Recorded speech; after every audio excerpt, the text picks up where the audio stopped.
ঋষি ঋষি কোথায়? কি? কার কথা বলছো? ঋষি। ঋষি?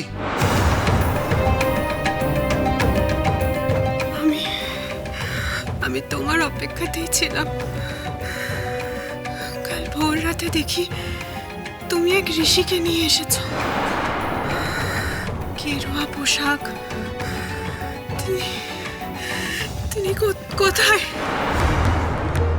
তুমি অন্নদা ঠাকুরকে স্বপ্নে দেখেছো? উনি বাইরে অপেক্ষা করছেন। উনি তোমাকে দেখতে এসেছেন। সত্যি অন্নদা ঠাকুর এসেছেন?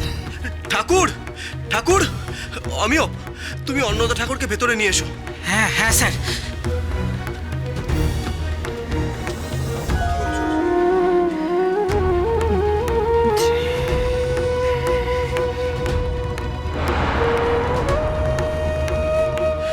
সরোজিনী,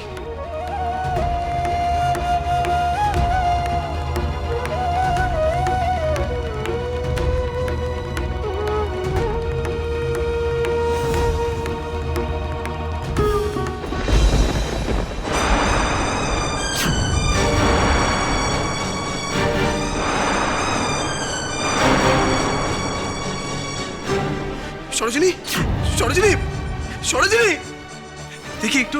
ঠাকুর,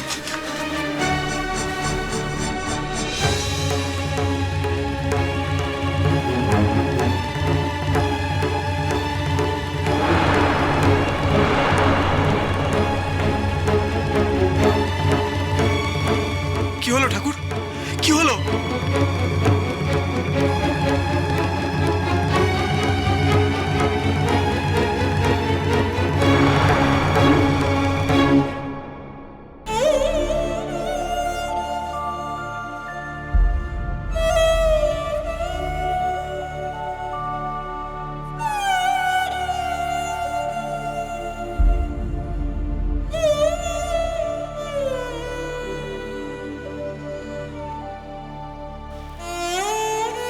চুপ করে আছেন কেন ঠাকুর? বলুন, কি হয়েছে বলুন। উনি কি ডক্টর? উনি অন্নদা ঠাকুর, আয়ুর্বেদ পড়েছেন, কবিরাজ, দৈব ওষুধ জানেন।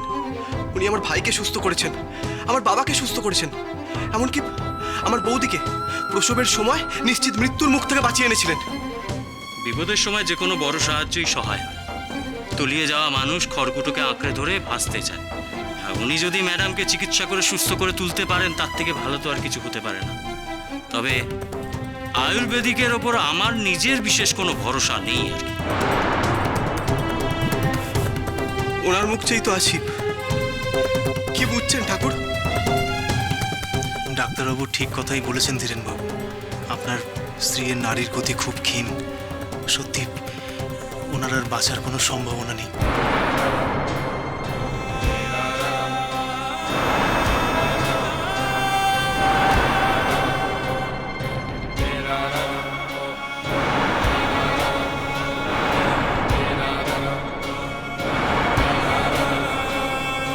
একথা আপনি বলছেন? আপনি তো অগতির গতি, বিপদ তাড়ুন। বারবার আমাদের পরিবারকে বিপদ থেকে রক্ষা করেছেন আপনি। তাহলে আজকে এরকম কথা আপনি কেন বলছেন? ধীরেনবাবু, আপনার ভুল হচ্ছে। আমি একজন সামান্য মানুষ। আমি কখনোই নিজে থেকে কিছু করিনি। আমার কোনো ক্ষমতা নেই। এখন অবধি যা ঘটেছে সবই আত্মামায়ের আশীর্বাদে। কিছু মনে করবেন না। এখনো কি আদ্দামা করুণা করতে পারেন না? আসলে আমি গাড়িতে আস্তে আস্তে স্যারের মুখ থেকে আপনার সম্পর্কে সব কথাই শুনেছি। আমারও মনে হয় আপনি পারেন মিরাকেল ঘটাতে। একবার আদ্দামাকে ডাকুন না ঠাকুর, তাহলেই তো আমাদের ম্যাডাম সুস্থ হয়ে উঠতে পারবেন। দেখুন অমিয়বাবু, আমি কোনো জাদুকর নই। আমি একজন সামান্য ভক্ত। আদ্দামা যদি দয়া করেন তাহলে আমি ওনার নির্দেশ পালন করি মাত্র। আমাকে দয়া করে ঈশ্বর বানাবেন। আদিশক্তি আদ্যাপি সোম থেকে শনি সন্ধ্যে ৭টায় আকাশ ৮ ও প্ল্যাটফর্ম 8-এ।